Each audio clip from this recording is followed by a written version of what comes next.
case repair is needed. We go through this every year at Port Jefferson Yacht Club, and we always have details to repair the floats because they do get damaged.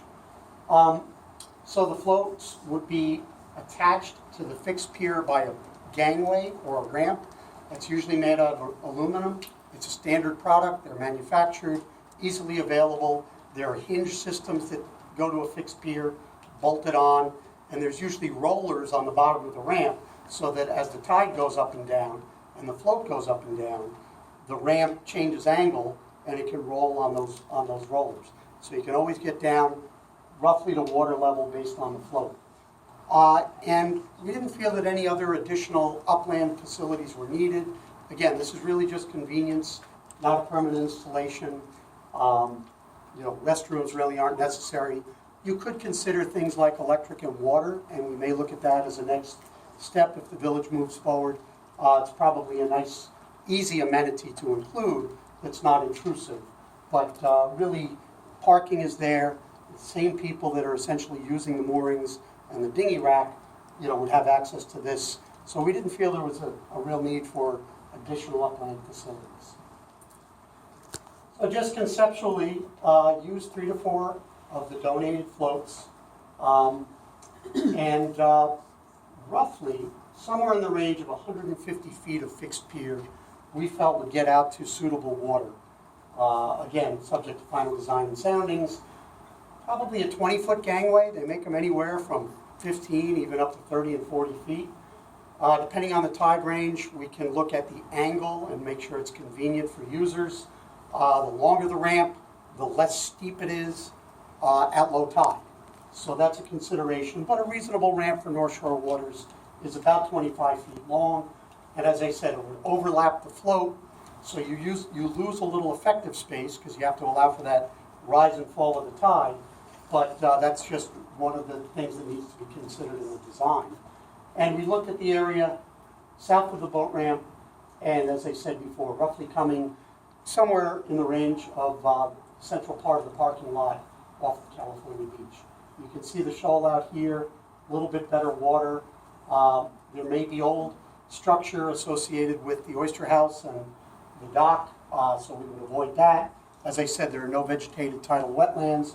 So this area is what we felt was preferable for the considerations that I mentioned. This, although it's close to the dinghy dock, would need steps. It's also a little bit close to the extension of the property line. And that's kind of one of the basic principles that, depending on neighbors and what they may be doing with their waterfront access, locating it centrally has some advantages for that reason. So I covered most of this before, but we did meet with and discuss this with the village building inspector, town permit analyst, State Bureau of Marine Habitat Protection personnel, and we felt that Army Corps of Engineers, it's a pretty standard general permit that the Army Corps issues routinely. They do take a long time these days, but they can be obtained. And that would include the coastal consistency with DOS, which we found this to be generally consistent with local waterfront and coastal zone management policies of the state. That under state DEC, if you look at Part 61, there's a table, and it talks about incompatible uses, presumptively compatible uses, breaks it down to each tidal wetlands category, as well as the adjacent area, which is the upland area within the state's jurisdiction. And this is presumptively compatible, so we felt there's a very good likelihood that a state permit would be issued. And Town of Brookhaven, we had the conversation, we looked at Chapter 81.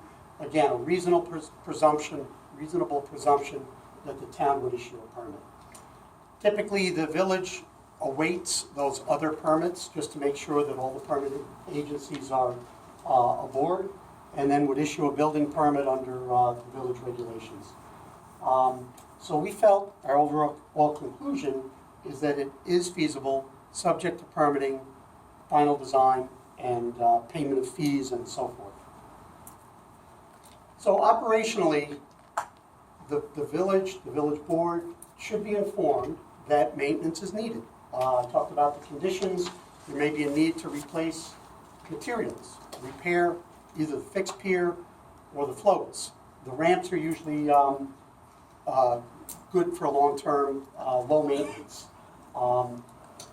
That inspection should be done after any storms that could cause damage, and that's just a routine part of the operation and maintenance of such installations. That the floats, it would be advisable to remove them seasonally, take them to an area that they would be out of an extreme tidal event or storm event, so that they don't get, they're not lifted by the tide and can cause other damage. That seems pretty easy to do in some of the park area at California Beach. And that would protect against damage caused by seasonal variation in weather. And I've mentioned storing in a suitable location. And then if electricity is available, it would make sense to at least have a bubbler system on standby, because you may be able to reduce damage to the fixed portion if we get a complete freeze, which happens periodically. We looked at cost. We had some cost information in our files. Some of the earlier work by representatives of the village had some cost information, which was very consistent with our findings. And basically, in the range of $800 a foot is a pretty good budget number for that type of fixed pier. So that's about $120,000, give or take. It's all subject to contractor bidding, prevailing pricing at that time, availability of materials, and so forth. And then just giving a little for a ramp and perhaps permitting fees and other consulting fees, and even I think the soft costs of design, you're probably in the range of about $150,000. Permit fees are $508 for town and state in total, and the village of Poquott would typically have a building permit fee of about $250. That is pretty much all I was going to cover tonight. So if you're ready, I'll turn it over to you for questions. Well, first, I started in March, I don't know if any of the other board members have questions. I know you didn't see it, Mike didn't see it, so, any questions? How far out is the dock supposed to go, and to what water depth? The fixed pier would be about 150 feet. The ramp would be about 20 if it were high tide, a little less at low tide, and the float would be another 20. So the total would be 190 feet, really I would say roughly from mean high water. And that should achieve a water depth of at least 2.5 feet. It could be a little more at the end, and then we'd be looking to do more detailed soundings if we are going to include floats inboard of that to be used for dinghies or other access. So we wouldn't allow large boats to come in? It would just be for dinghies coming in and out? No, I would say it would be for, boats that the residents have. I mean, I have a 34-foot sailboat that draws 5 feet. Okay, I could easily go to the Port Jefferson Yacht Club, even a small dock at Port Jefferson Yacht Club, especially depending on the tide. I mean, if you are there at high tide, there would be no problem with access. So I would think that pretty much, other than something like Spirit or, extremely large vessels, reasonable sized vessels that residents have could certainly access the dock, tie up to the float, offload, board, and do whatever they need to do. It's not just for small dinghies, it's for other size boats as well. And that doesn't include electric or water on the pier? It really doesn't. It might fit within that budget because, as I said, the fixed portion at about 120, give or take.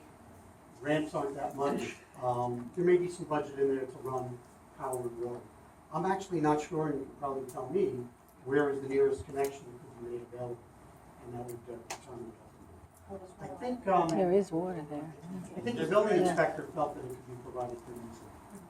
There's a water supply right back. Yeah. Yep. That's what I recall. Yeah. I haven't done this since March, so. It's a little fuzzy. We have any questions from the audience? John? Did your company do the engineering for the boat ramp? We did. You did. Will that boat ramp still be there? Will that boat ramp still be there? Slippery. Will it be still available Yes, to be used? it will be. Okay. I spent a lot of time there the first year that it went in, because it did get covered with sand. We basically said, this was really intended to kind of reinforce the fact that this has always been a small boat, ramp. It's not for big boats, and you have to use it properly. But anyway, that's history. That would not change at all. And from what I can tell, over quite a few years since it first went in, it's been maintaining itself pretty well. Well, I think the only question that was raised is that the trailers, when you have a trailer going down there, the width of the ramp is sort of precarious to the width of most trailers. You fall off all the time, and we're wondering why it was so narrow. That was the issue. I mean, I don't know what made it so narrow. I'd have to check back. I mean, that's been there probably for a decade or so. Yes, it has. It was, as I said, always a small boat launch area. Cost may have factored into it, so there could be a number of reasons. Are you going to do any kind of investigative work as to the subterranean structures when you approach it from a boat? Is there going to be evaluation if there's boulders down there, rocks, or stuff that are laying around that you're going to run into? Most of the contractors that are doing work on the harbor, a new pier just went in off the Belterre shore this year, private pier. Chesterfield was there, and they still had equipment there even 1 or 2 weeks ago. So, the substrate that is typical of Port Jeff Harbor is generally suitable for jetting in pilings with a little bit of driving and a little bit of jetting, and being able to put in an installation. If they hit something and get refusal, they may just move it a little bit and install it. I don't expect, based on historic aerial photographs, that there are really any man-made impediments. And again, the contractors have been able to install, piers throughout the harbor area with no real problems. They may just have to move something and make some adjustments when it's put in. I was more or less thinking about boulders that are there from the Alaskan Drive with all the ice and everything else. All those boulders are out there. There's quite a few here and there. Yep. They all come. One of my favorite fishing spots was the big rock off of Poquott, Right. when I was a kid. So that's a glacial erratic boulder. They're all over the place on the North Shore because the glaciers came down, melted, dropped the boulders, created the kettle hole ponds and everything else. And they are intermittently in glacial till. So the majority of the sediment is glacial till. You have harbor bottom sediments, which can easily be penetrated. And as I said, because erratic boulders are intermittent, you may or may not hit one. It's actually pretty unlikely, more unlikely than likely. And, if they have to move or adjust the design, placement of pilings when it's being installed, they do that. I mean, there's the gigantic boulder off the Belterre shore as well, and they put in piers all through that area with no real problem. So I don't expect that that's a major issue. Any other questions? How quickly do we see this coming about, hopefully? That's up to the village board. We started work roughly in January, made our first presentation in March, and we just await any further direction based on the board's considerations. So that's really for you. Yeah, it really depends on funding. Yeah, funding, that's what we're up to probably right now. Any ideas on that so far? Not right now, this was just to let the public get an idea to see what it was like and any questions that they had, and, come back and make sure this is what everybody wants, and then go from there. It's a win-win, I think, overall, because your property values will go up, you'll have access to water, as well as when we're getting on, like me, I'm 61, to be climbing up and down, trying to load the boat with necessities, it'll be a lot easier, Jim, if it's the southernmost pier, what's the distance between here and the boat ramp and the pier and the property next to it? At about 10 feet off the property line, it's very close to the boat. There's not as much room as you would think on that side. I don't have survey grade information at this stage, but the pictorial, because this property line is a little bit skewed, coming out into the harbor. So, can't quite read that. think maybe we had 20 feet, which is in the town code, I said 10 feet before. How about- And this is fairly close to the boat ramp, and quite honestly, you know, I remember when this went in, there was a little bit of sediment that built up on the, what I believe to be the updrift side to the north. And, you know, I'd be a little bit concerned just about coastal processes in this area, as well as the shoal that comes out a little bit more. But, I mean, this shows it. In order to achieve a setback off the extension of the property line, it becomes fairly close to this. You could always move it a little bit farther south. It may interfere with the dinghy rack a little bit in that case. This was kind of a conceptual position that we did, and felt that, again, because of the steps here, and some of the preferable aspects of this location, this seemed to work out a little bit better. It's just our thoughts on it. So with wind, but with wind and waves, it's not too close to the boat ramp, so that it could be a reshape. This part, this installation, Oh, no, the other, the southern. no, I actually do have some concerns, depending on scouring around the pilings. You may get a little bit of deposition in those areas, and it could have some potential effect on the boat ramp. Another part of the consideration. Is there room to make the boat ramp bigger a little bit? I think there's room to make it a little bit bigger. Yes, you were waiting. Okay, so 2 questions right off the bat. First, why was California Park selected as opposed to other parks? Since this is an area where there's a lot of active water things, that is this the best location within Poquott to put this kind of an installation? I believe it is. I know Chestnut Beach Park pretty well. It's certainly, when we first came to the village board and provided a proposal, I wanted to understand the scope. And I think just in discussions, we felt that the parking here, the fact that there are users there now. No, I'm not talking about, you know, that there's a parking lot and blah, Okay. blah, blah. I'm talking about in terms of the design and placement of a dock. If you weren't looking at the parking lot or whatever, Mhm. would this be the best location to put this kind of structure in the village? I feel it is, but it is based on those things that you said I shouldn't talk about. Well, I have not, I'll just say, I have not looked in detail, no, really. You said, don't disregard parking and all of that. I did not look at Chestnut Beach in the same level of detail as this site. So you didn't evaluate the hydraulics, the depth, those sorts of considerations for any other site, only this site? That is correct.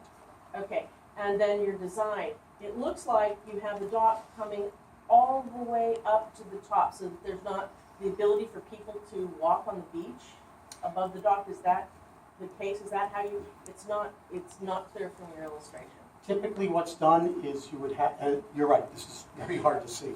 You would have steps on either side above mean high water that would allow passage along the beach at different tidal stages. So anyone would have to walk on top of the dock to get across the beach? Or go under it. If you walk along the Belterre shore now, there are numerous docks. Many of them are placed so that you can just walk around them at any tidal stage on the, landward side, excuse me. If it's low tide, I go under the docks, and there's some that have steps that you can go up and down if the tide's high. But your design does not include any people to walk above the dock. The current village Mhm. dock law has this zone that allows people then to walk across. So docks are designed such that they don't impede people from walking the Right. beach. And so I was wondering, is there a reason why this dock would be designed differently than is currently in our village code for docks?